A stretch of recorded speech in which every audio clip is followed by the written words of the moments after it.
to another episode of Days to Happy, and today we are happy to be joined by September Frogley.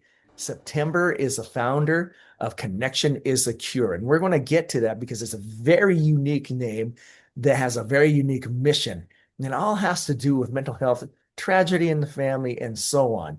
And September is one of the most bubbly individuals that you could ever meet, and by bubbly I mean wicked smart, and every time you're around her, you feel great. So, September, welcome to the show. Thank you. This is so exciting. I'm excited to be I here. am This is way awesome. excited because I know, I have the advantage of knowing you from just around the mental health scene, also around the neighborhood, and now you're in Hawaii, so that's a little bit crazy. Everyone's probably going, "What? She lives in Hawaii?" But man, what? Tell us a little bit. Well, that I know about you, but tell a Yeah. little bit about yourself. And Connection is secure. Yes. Okay. So I am Idahoan. Grew up in Idaho, went to high school there, like home base for us, and we've just recently had this wild ride to Hawaii for a job opportunity. So we're in kind of just like a really cool transition spot, but still one foot in Idaho and still one foot here in Hawaii. So it's been kind of a cool experience. But um, so like I said, I grew up in Idaho and in the Boise area. And Connection is the Cure got going probably about 4 years ago. We did have a tragedy in our family. My younger brother, Robert, that was just amazing in every sense of the word, intelligent, tenacious, persistent. Like he just had this light to him, and also a side to him that he really struggled with his mental health his most of his life, as long as I can remember.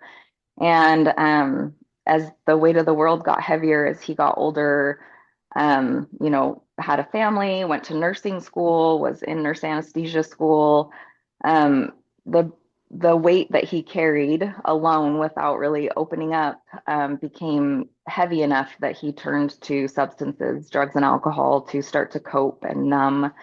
And Robert did everything to an extreme in his life, for the better or for the worse, and that included his drug use. And pretty quickly started to slip down a path that was really devastating to him and to everyone around him. And after about 5 years of substance use, he he couldn't hide it anymore. I mean, he did a really good job of covering things up for a long time, and started, really needing some help. And so he came back to Idaho.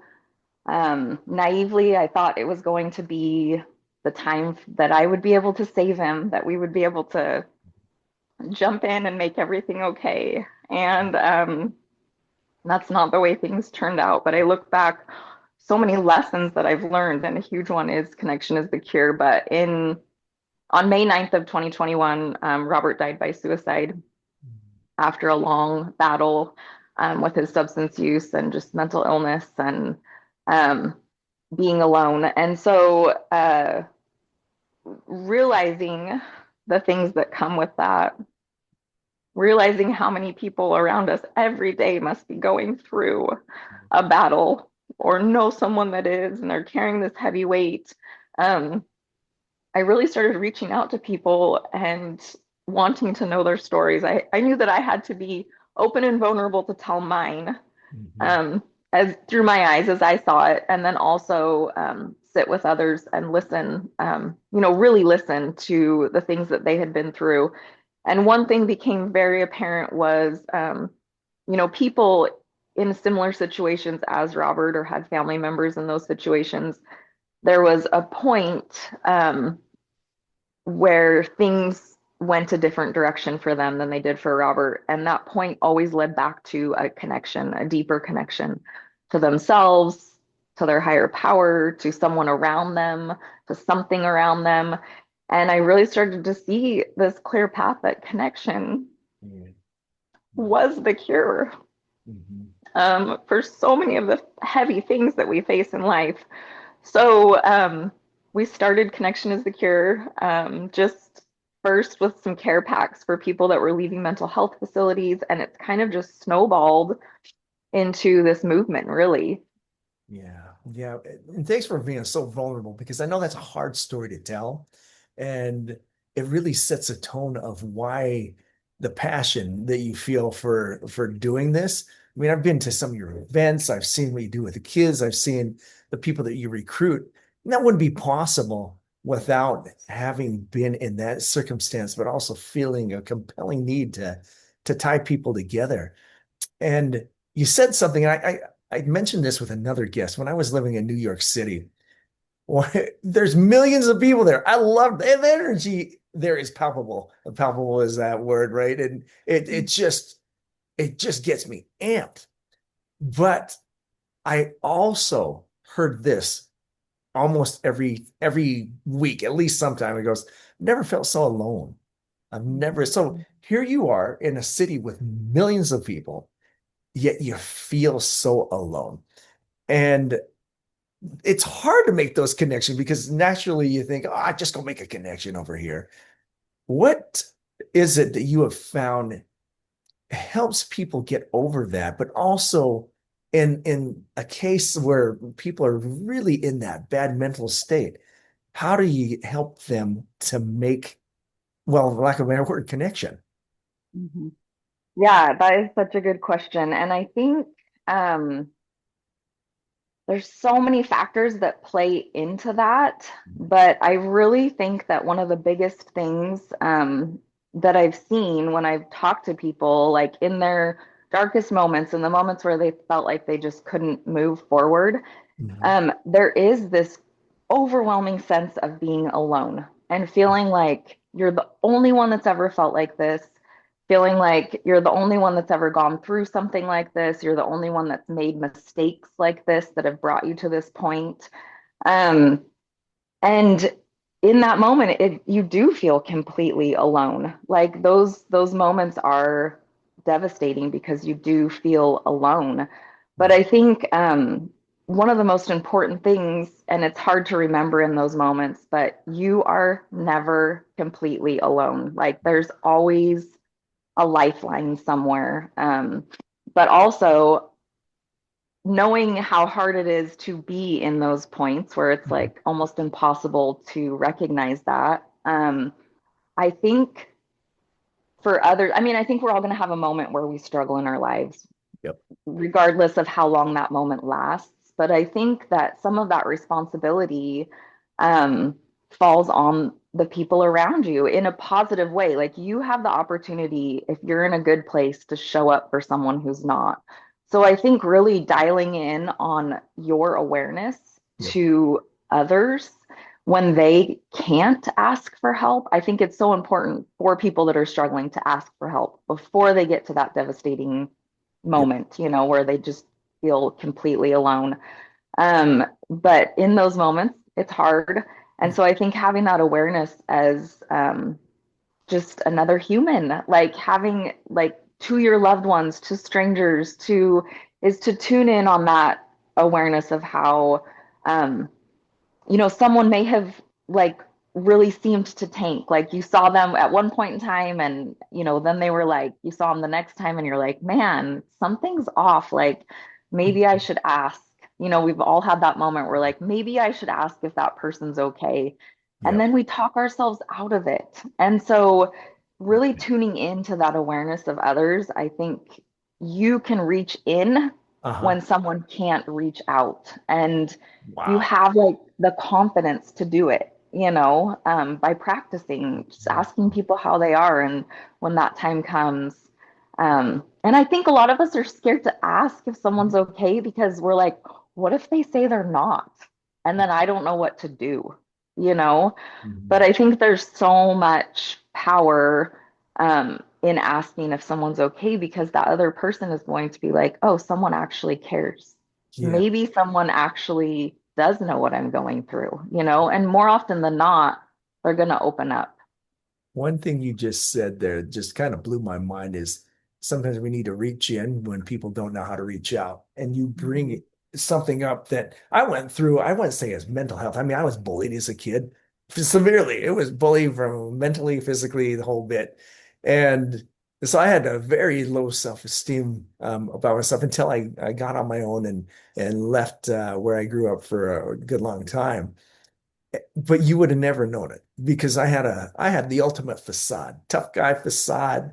He's the Asian guy that knows karate. Is basically right. I didn't know anything except judo. And back then, it's one of those things that persona is built up. But behind that very hollow facade is someone that was really hurting. Was someone that could have used that reaching in thing. So how have you found are effective measures, or not measures, effective means or actions that you could take in order to reach in? But also from looking at me, I, I'm looking at how I could have reached out because it was always that tough guy thing, all is good, that kind of thing there. And there's something's scratching you. You're scratching the back of your mind and something's up. How do you get past that? It's all good because Yeah. the flip side of that, and I found this too, is sometimes people don't want to be a pain, or it's like it's just a dump. And so I'm not saying there's a balance, but how then do we become great listeners? Man, that was a long question. I apologize. No, that's so good. Okay, so let me start by saying, and I'm sure people get so tired of hearing this because it's just the world we live in, Right. but we have a lot of distractions in the world that we live in. So I think one thing is taking time throughout your day to eliminate some of those distractions and really like tune into yourself, like tune Right. into what's going on around you. Practice that that space of awareness and like kind of following and leading with your heart instead of just your brain, because your brain's going to tell you that, all these things, right? That you're going to look stupid if you ask if someone's okay, like they're going to think you're weird, like all the Right. things, So kind of trying to shut that brain off for a minute and all those distractions and tune into your heart, and practice being in that space so you can have that awareness when you do feel a shift from someone else that you're, used to being around. Um, I think the other thing is within that space is creating a new story around that, right? Like I said, like they're going to think I'm weird if I ask, they're going to be offended if I ask, you Right. know, creating a new story around that, being like, I could be a lifeline for someone else, practicing that like positive self-talk around that Mhm. and building the confidence in yourself to ask if someone is okay, or just, you don't even have to say, are you okay? Just having a conversation, like they don't have to be like in dire straits, maybe just having a rough day. And it just makes a difference for someone to ask, like, hey, I'm here if you want Right. to talk. I think becoming a really good listener, knowing that we don't have to have answers for people, that most often they just want someone to hear them. And then I also think, and this is like a big part of connection is the cure, but a little bit of education around Mhm. why people struggle, what to do when someone's struggling, what to do when things get to a point where maybe you don't know how to help them, Yep. like, it is a dire situation. Yep. That little bit of education can go a long way in the sense that it empowers us to keep the conversation going and to know how, to be direct in extreme situations when we're dealing with people that are having suicide ideation or, have just reached a point where they're ready to give up, Yep. um, which is so beyond most people's comprehension. Like Mhm. our basic survival is just built within us. Like we will do everything to survive, including, I mean, you hear about people getting lost in the wilderness and or getting like their legs stuck and they're willing to like, cut their own leg off to get Yeah. out of these situations. But when you're sitting with someone in that space where that will to live has been lost to Yes. their circumstances and their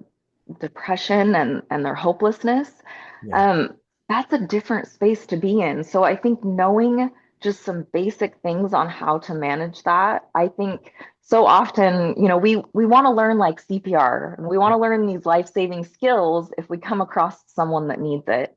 Yeah. Um, but the basics of suicide prevention, I think you're more likely to come across someone that needs mental health help and rescue Yeah. than, maybe even life-saving measures like CPR. So to know those basic skills is super important and really empowering. And that is part of Connection is the Cure, is to provide that education Yeah. through other organizations that we work with, getting you connected there. Yeah.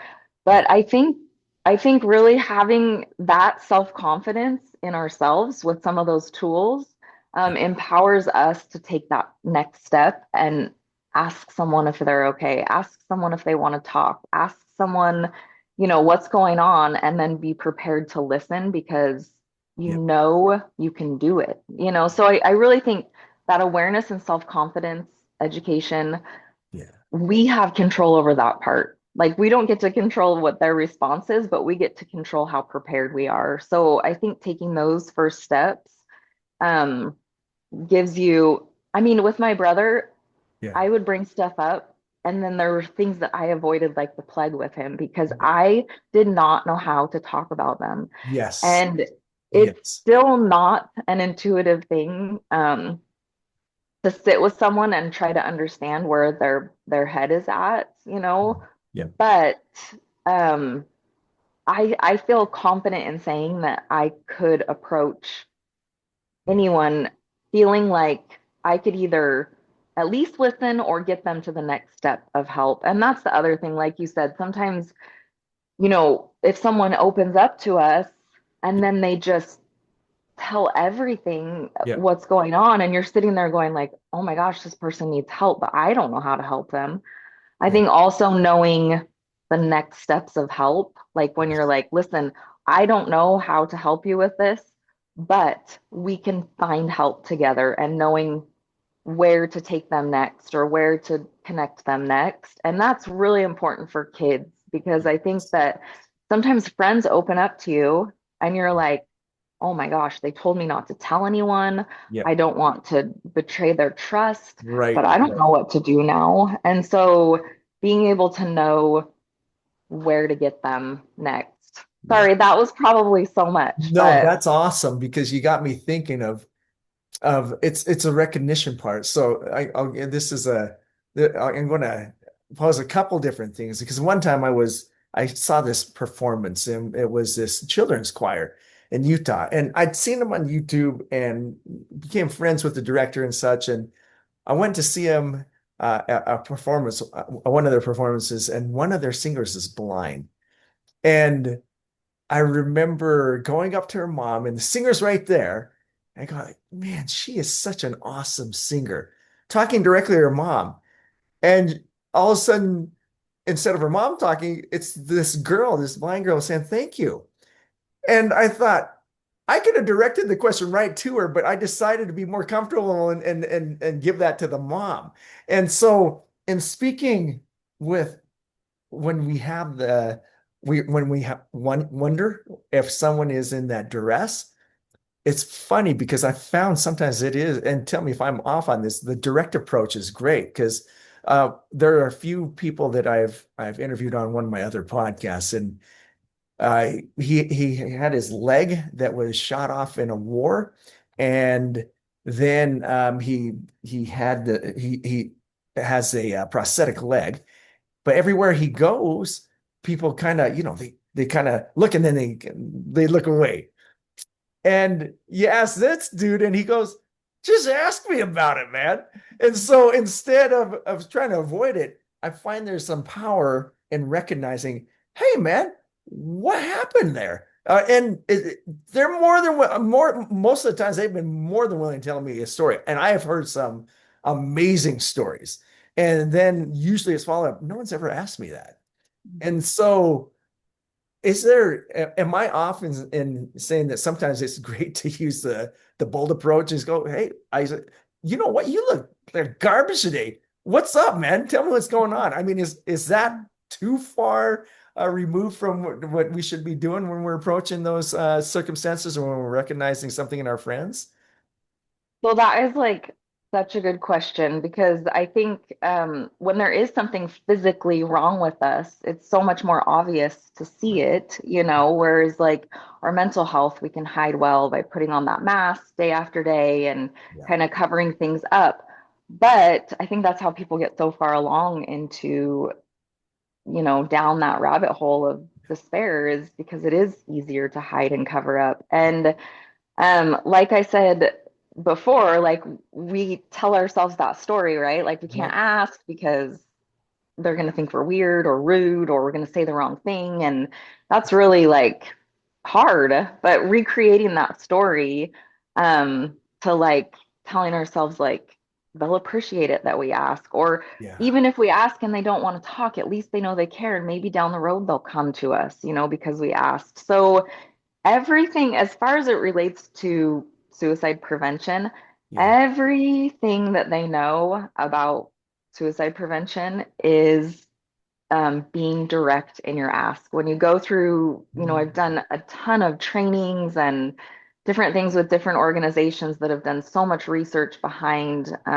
suicide and depression and all of that, that the more direct you are in your ask, the more successful you will be in um, Uh, getting a better end result. So being able to say, like, like if you are really thinking that someone has gotten to that point yeah. where they are in the lowest of lows, Yeah. and you say something like, are you thinking about hurting yourself? Or you're not thinking about killing yourself, are you? Yeah. Those things are going to make them completely shut down. And those are really Yeah. indirect asks. Yeah. Being direct in your ask, if you're really suspecting that someone is in that place, Yeah. saying like, are you thinking about suicide? Are you thinking about killing yourself? And I think that other questions kind of show that person that you're avoiding the question too, that you're avoiding the real Ooh, that's question. a great point. But yeah, Yeah. but asking directly like that is going to show that person that you are there for them. You are showing up. You are not afraid to talk about this. They've been carrying, if they're to that point, they've been carrying this huge weight. And to have someone ask that directly, more often than not, they're going to feel a sense of relief by replying, yes, I am, and this is why, and this is when, and this is how. And as that plan starts to unravel, that's when it can be really hard for the other person not to know Yeah. what to do, if they're not prepared to hear that answer. And that is where 988 comes in. You can, call and Mhm. have an operator on the other line that can help you and that person walk through the next steps. Right. Um, but I really think that in those extreme situations, that directness is obviously just needed desperately. But I think in the less extreme situations, it's needed as well because it's like I said, if you're willing to ask the direct question, that shows that other person that you want to know. You're there to listen and to hear the answer. Yeah. And I think that can make all the difference in Yeah. that other person feeling alone in their circumstances. Yes. Oh my goodness. There's so much good stuff here because you're I think back of a friend I played football with back in high school. And giant guy. He was huge. And I mean, if I had that bill, I'd be, everyone says I'll be all pro, that kind of thing. And he went off to play college. And then I ran into him at a church meeting years later. And he had just gotten a divorce. And I just asked him, "Hey man, what's up, man?" And then he went and he said, "Yeah, I got a divorce from this person. I feel good. I'm all good." And there was a lingering thing. Ask the question, "Dude, what's really up?" That kind of thing. And I didn't.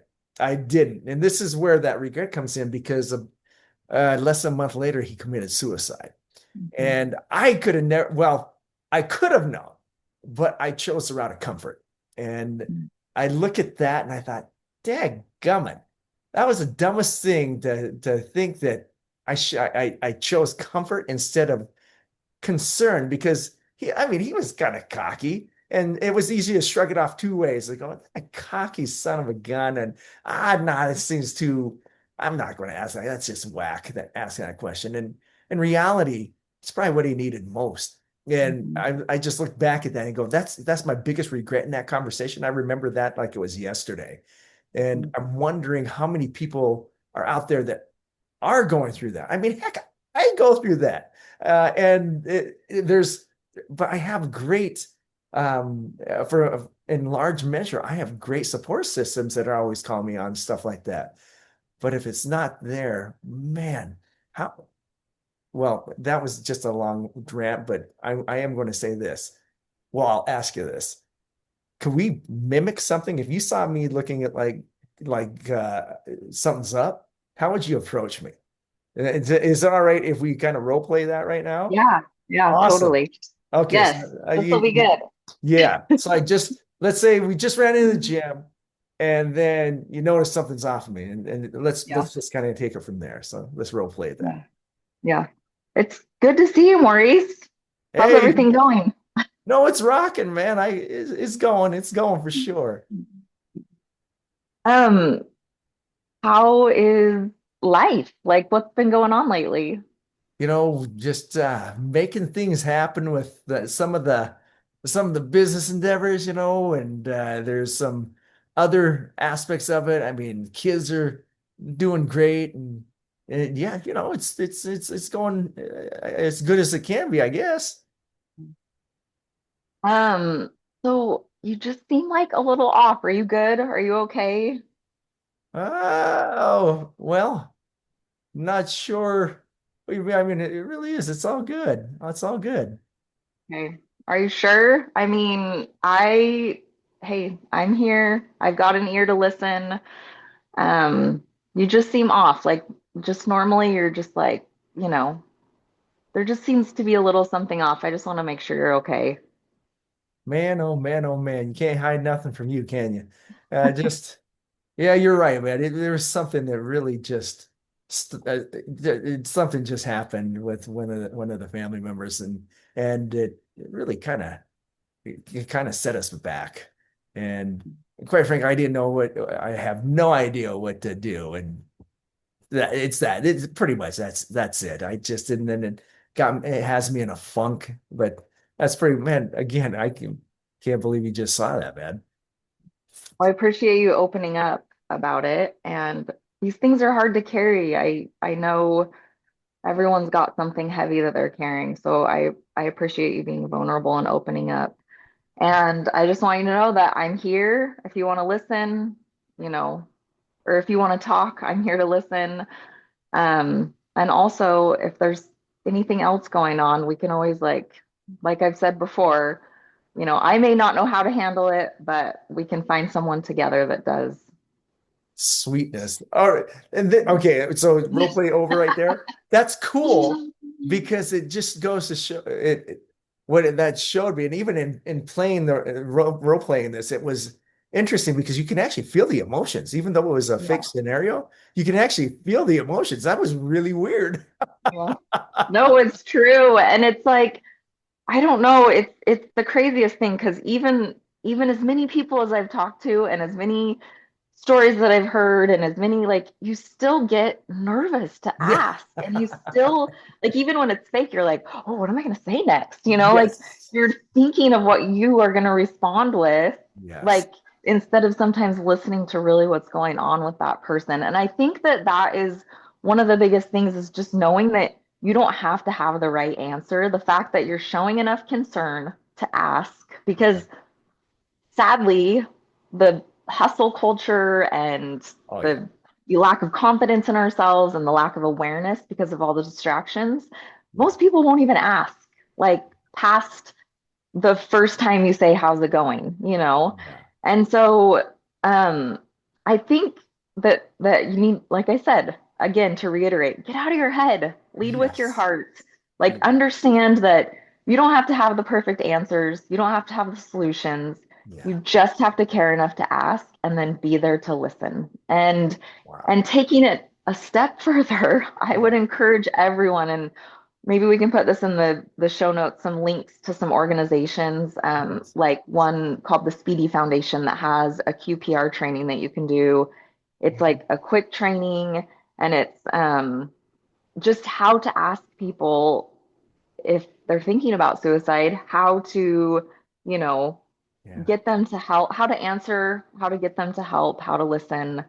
Um, it is imperative, I think, that each of us have that knowledge in our back pocket, Yeah. especially um, if we're working with, if we have children, if we're working with children. Yeah. I think it's such a good idea to just know. And honestly, after all the trainings that I've done and the education that I've had surrounding mental health and suicide prevention, it made me such a better parent. And Mhm. I still totally struggle as a parent. You can ask my children. I mess things up all the time.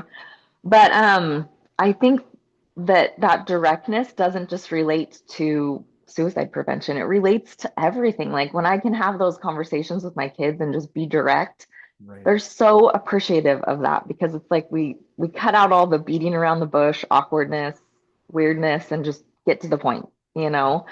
Um, so I think there's just so much value in being direct Yeah. and then that empowering education behind that directness comes Man, next.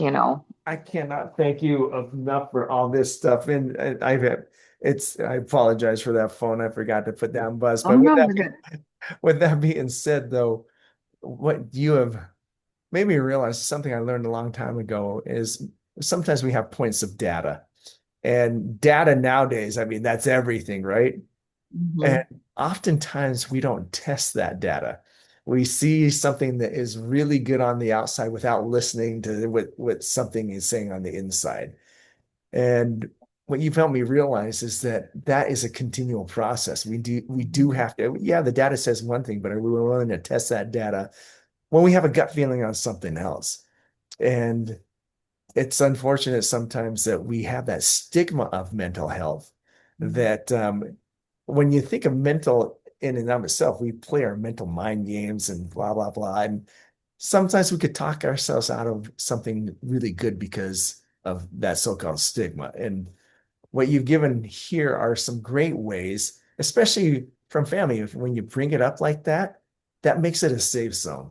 And as I'm listening to this, and the audience, I also know her kids. I actually help coach one in rugby right now, and it's insane to see how he's able to communicate with other kids too. And I think that's a direct reflection of once there's a learned skill that it carries on. Am I am I accurate in that assumption there? I totally think that that is an accurate observation because um, going through what we went through with my brother Yeah. pretty much blew everything I thought I knew out of the water Mhm. about why people do the things they do, why people struggle with addiction, why people struggle with mental health. Right. That and some other things that we had with mental health going on with our family at the time. Um, it really opened some doors of some real honest evaluations of where, I was at as a person and a mother. And I think it's opened a door in our family that can never be shut again because everything's kind of on the table, and the honest conversations that we've had just about you name it, following that experience has really been a gift to us in a sense. And where we've had, a great tragedy with the loss, but then also that duality of having this gift that we learned from our experiences. And that gift came, I think, from having the ability to be open Mhm.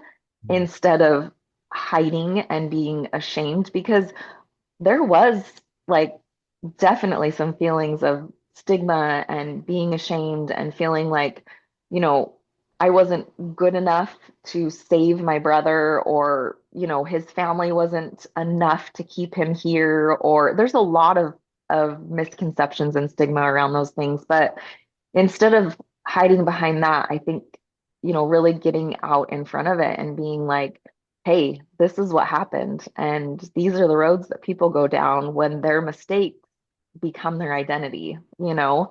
And I Yeah. think that that is such a huge thing that I've tried to teach my children now that I think has helped them Yeah. to tune in to their empathy for others Yeah. is that like we are not defined by, the worst day of our life or the biggest mistake of our life. Like we can overcome those things. And I watch my kids through some of these conversations we have and then seeing some of those things play out. Yeah. And they're listening with open ears and seeing with open eyes, thankfully, because I could talk till I'm blue in the face and they could not, hear it or see it. Right. Um, so I'm so thankful for them and their being in tune. But I see them in the way that they communicate with me, in the way that they communicate with those around them, in the way that they find success in the things that they love. And Yeah. so much of that would not be there if it had not been for this experience. So I feel like I've just learned so much, and received so many gifts from this experience. But I think that that came from the willingness to be open. And that was like, honestly, one of the first impressions that I got after losing my brother was you can't just sweep this under the rug. You can't hold this in. It'll be too heavy for you to carry. You have got to be open.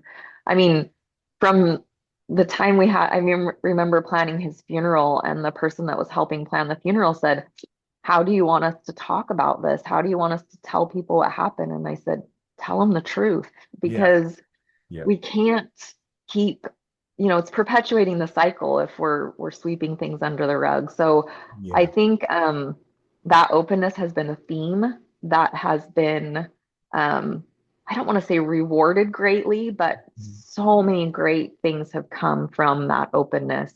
And Brene Brown, she's like one of my favorites, but Yeah. she says vulnerability met with vulnerability, vulnerability meets vulnerability. Like if you're willing to be vulnerable, other people will be willing to be vulnerable and share their stories with you. And she says it way better, but you get the gist of like, um, when we are open, that openness is matched. And it provides, like you said, a safe space for people to just know that they could come to you.